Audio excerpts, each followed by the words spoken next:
Hey, what's going on, everyone? It is the Streets of Gold podcast, and you're coming to you live from Welland. Um, Lots to talk about today when it comes to the 49ers. Lots to talk about when it comes to some major headlines that have gone on today for the Niners. So I want to get right into it because there's a lot to unpack, and I don't really want to hesitate on talking about pro day and getting into that element just yet. I really want to start and focus on Alex Smith. So the big news today was that Alex Smith retired from the NFL after a really long career. Started off, 2005 being drafted by the Niners first overall. It's a long time ago, and he put in a lot of years. He did really well playing for the 49ers, especially towards the tail end of his years with us. He definitely was. He started a little bit slow in his career with us, but I mean, regardless of it all, like he ended well with us. That whole ordeal that happened with Kaepernick, I mean, that was out of his control, really. The guy got hurt, and then Kaepernick came in and just blew everyone away, and away they went. But I think the thing that I really want to um, detail about Alex Smith was the type of person he was, um, based on coming back from that injury. He was able to overcome something that I don't think a lot of people could overcome. In his interview after, like his retirement interview today, he talked about what it took for him to come back. He detailed some things that were so substantial to me and deep, and so congratulations to Alex for really a long, successful career in my eyes. I know he didn't win any championships, and he didn't play in the big games, but he was a great quarterback. He accomplished a lot in his career, and so shout out to Alex Smith, forever a 49er, the way I see it. So moving on, I wanted to talk a little bit about this is kind of a weird topic, but Aldon Smith.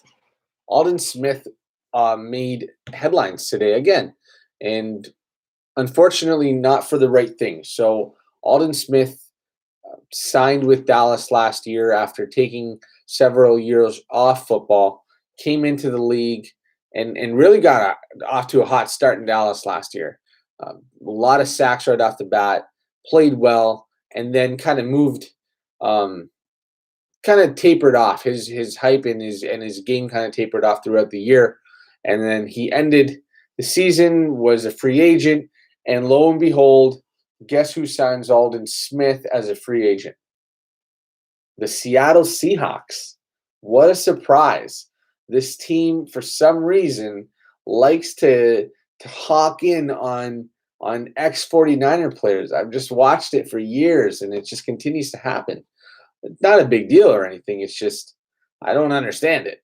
Like Aldon Smith, his best days are behind him, and he's a troubled character. Like he's had a history of issues, and to give him the benefit of the doubt, I wish him well, and I wish that like he could turn his life around. But unfortunately, like he made another mistake. He made another poor judgment call, and he was in the news today because he's wanted now in Louisiana, I think it is. So on some battery charges. So he's back in trouble with the law, and it looks like he just every time he gets his head above water, he just dunks back underneath, and I feel bad for the guy. I know addiction and stuff like that is a very difficult battle to come out of.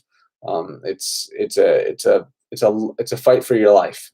So I wish him well in his life outside of football. But I mean, Seattle, that was a poor decision.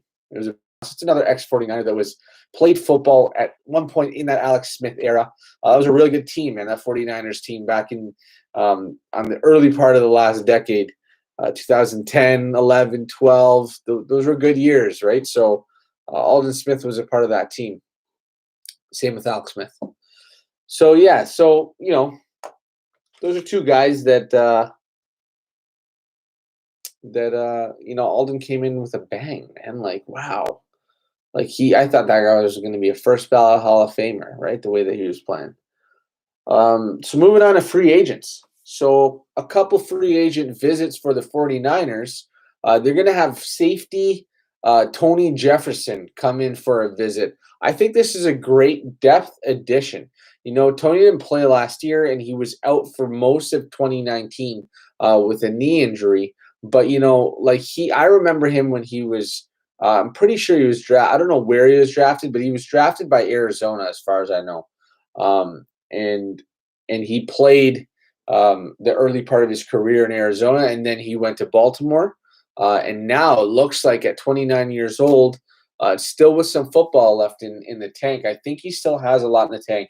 He would be a great depth addition. I mean, we got Tart and Ward back there, but behind them, like we have Tavon Wilson. And we're going to have Marcel Harris is going to be back there too. But I think Jefferson can really push them if we sign him. So that's good if we do get in a playoff football 17-game season. If we do have guys that get a little banged up, it's good to have that depth, right? So Tony Jefferson's an exciting signing for me. I'm really looking forward to see how that pans out. I'm kind of hoping that he does sign with us. And I think it'll be beneficial for our team on the back end of that defense. The other one is kind of weird, but I don't really know much about Wayne Gallman. But I know that when Saquon went down, Gallman got the majority of the snaps in New York. Didn't really watch a lot of his highlights. Didn't watch a lot of the Giants this past year. Little snippets here and there. Watch a bit of their defense come around towards the end of the year. They played decent, but I think that Wayne Gallman's interesting because he's a different dynamic coming out of the backfield. I know that Kyle does get production out of pretty much any running back there. I think he can get production out of this guy. I'm not really sure what Kyle's looking for, but I know that whoever's back there is going to get touches. And he's going to have an opportunity to compete. And I think you're going to get a fair shot in Kyle's offense to get touches on the football as a running back. And I mean, he can make you look really good. So I think this is more of a plus for Wayne Gallman than it is for the 49ers. And then we're going to bite right into the main story of the day. But before I do that, I just want to pause for a sec, talk a little bit about free agency. So there are other prospects that I am interested in that are still free agents after the draft. And I know that there's probably people that everyone's interested in and everyone's kind of hopeful for. So just if there's anybody that is interesting to you, you can just drop a comment down in the comment section, and this is a good time for me to say, while you're down there, subscribe to the page and sign up for notifications. Like the page, and we can go from there. But if there's anything about free agency that you have questions about or you want to comment about, feel free, and I'll get back to you 100%. But today was a big day.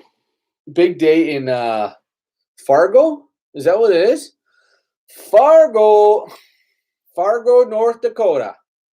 So Trey Lance had a pro day in Fargo, North Dakota, and I think that it went well. So I heard that Kyle Shanahan ran this pro day.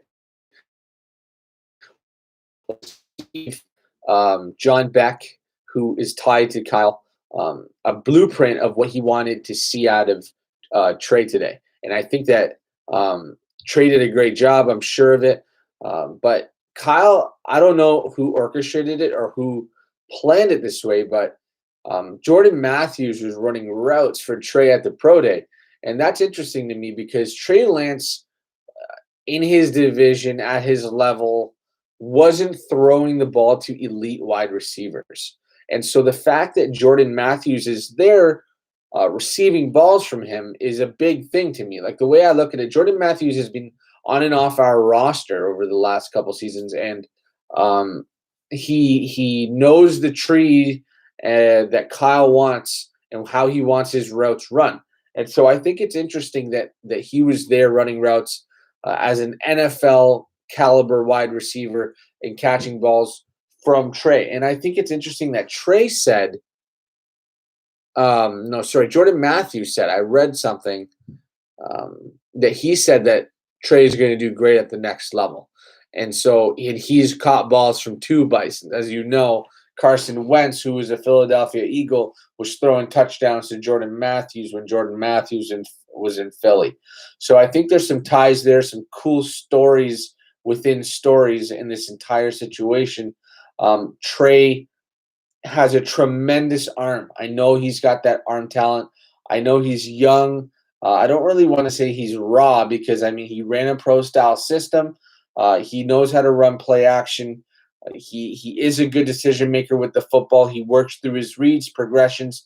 He doesn't throw a lot. He didn't throw a lot in college. I know that's a huge knock and a huge red flag that I keep hearing in the media. I do believe that we have the ability to develop Trey into an elite quarterback. I think that we're going to spend the time with him and help him develop if he is, in fact, a pick at 3, which I'm not opposed to. I'm not opposed to any of these guys being the pick. I think all of them have a great opportunity to be successful with Kyle, with Rich, and our offense, on our team in San Fran, with our weapons, with our defense, our culture. I think it's a good situation for a young QB to come into, especially with Jimmy there. All things are leading me to believe that Jimmy's going to be the week 1 starter. I hope he is.